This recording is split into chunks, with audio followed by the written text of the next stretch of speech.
जय हिंद विद्यार्थी मित्रांनो, पोलीस भरतीमध्ये लेखी परीक्षेमध्ये 90+ मार्क घ्यायचे असेल विद्यार्थी मित्रांनो, तर सर्वांनी आपलं टेलिग्राम चॅनल जॉईन करा.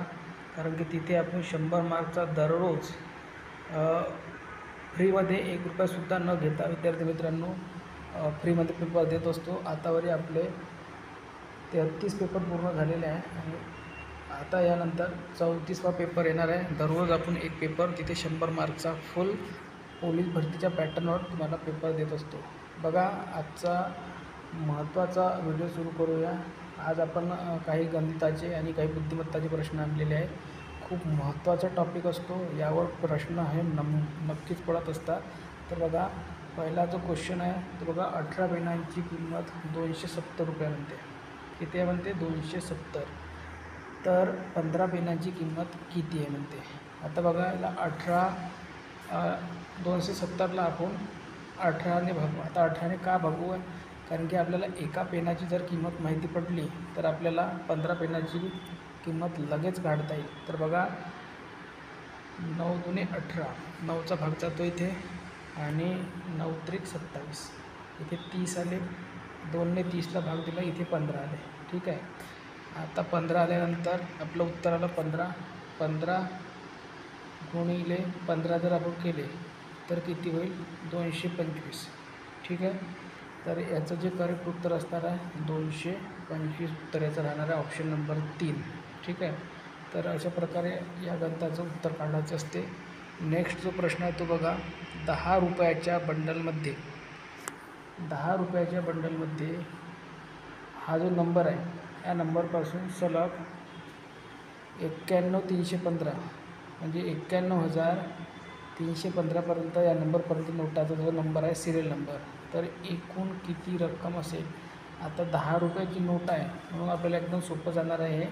तर बघा, जो शेवटचे दोन आकडे आहे ते बघूया. 315 वजा 235 करूया आणि याला वजाबाकी करूया. तर बघा, इथे किती राहणार आहे?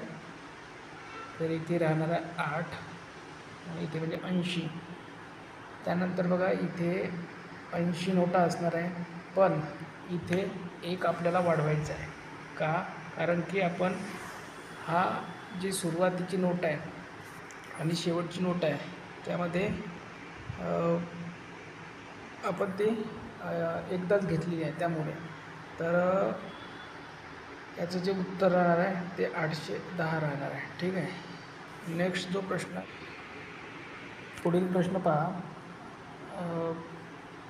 5/6 भागिले 1/2 दिले. आपण याची मांडणी करून घ्या. सुरुवातीला बघा, 5/6 आहे, इथे भागीला दिलेला आहे म्हणून याचं भागीलाचं गुणाकार करायच्या वेळेस 1/2 आहे, त्याचं 2/1 होईल. ठीक आहे. त्यानंतर बाकी जसंच्या तसं लिहायचं, प्लस 2/3 मायनस 1/3 लिहिलं. त्यानंतर शेवटी सुरुवात करू आपल्या, कारण की इथे छेद समान आहे तर याची छेद एक वेळा लिहायचा आणि वर वजाबाकी होईल म्हणजे 1 येईल. म्हणजे 2मधून 1 गेला तर किती राहील? 1 राहील. प्लस इथे बघा, ह्या 2 बेत्रिक 6 येईल म्हणजे अपॉनमध्ये किती आले? 3 आणि वर हे 5 आले. ठीक आहे. आता हे दोघं छेद समान आहे म्हणून 3 घेतला आणि याची वरच्याची बेरीज म्हणजे 5 + 1 6 राहील. 6/3 म्हणजे 3 दुने 6 म्हणजे याचं उत्तर जे येणार आहे ते 2 येणार आहे, ऑप्शन क्रमांक 4.